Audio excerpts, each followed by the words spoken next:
It was in my 29th year. I woke up in the middle of the night, and this was not uncommon for me, waking up in the middle of the night and feeling intensely depressed and in a state of great fear at the same time. And that happened again that night, and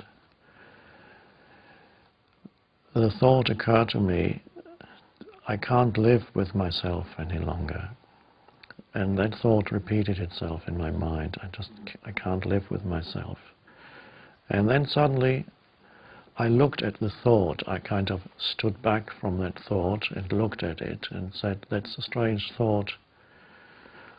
I cannot live with myself. Am I one or am I two? This thought seems to show that there's two people here, I and the self that I cannot live with. I didn't have an answer to that question. It's just that question, that puzzle arose in my mind. Much later, it reminded me of koans that they have in Zen, that are puzzles that are designed to stop the mind. For example, what is the sound of one hand clapping is a famous koan. And it doesn't have an answer on an intellectual level, and so the question that arose in my mind also didn't have an answer on an intellectual level. Who am I, and who is myself that I cannot live with?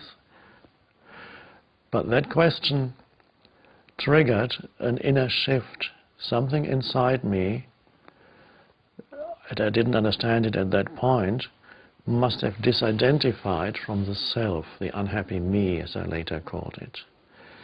So a kind of an inner disidentification happened. The I am, which I later recognized as the consciousness that I am, separated itself from the conditioned entity, the conditioned consciousness that provided me with my sense of identity, the self.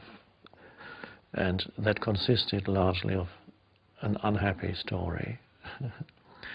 So then I felt I was like being drawn into some kind of vortex of energy, as if I were disappearing in that. And there was still a moment of resistance.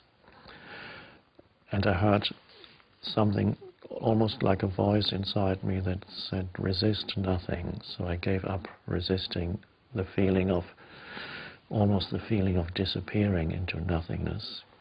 And so that, don't remember very much else of that night. All I know is that the next morning I woke up and I opened my eyes and I looked around the room, and everything seemed as if I was seeing it for the first time. Fresh, new, alive.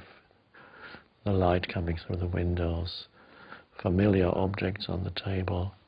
They looked fresh, new and alive.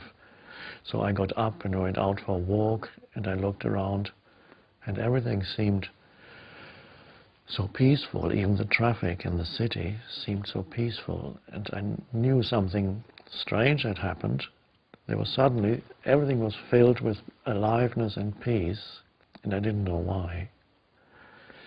And that went on, and then this inner peace as the background to all experiences and the background to all sense perceptions, even as the background to my thinking, that then never really left me again.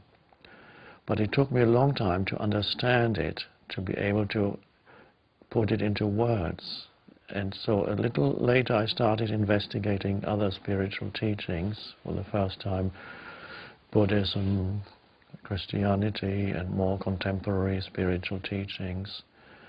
And very quickly I recognized the truth that is in many cases hiding underneath sometimes centuries of cultural additions, interpretations and misinterpretations. And I could see the truth that's in Buddhism, that's in Christianity, the original teachings.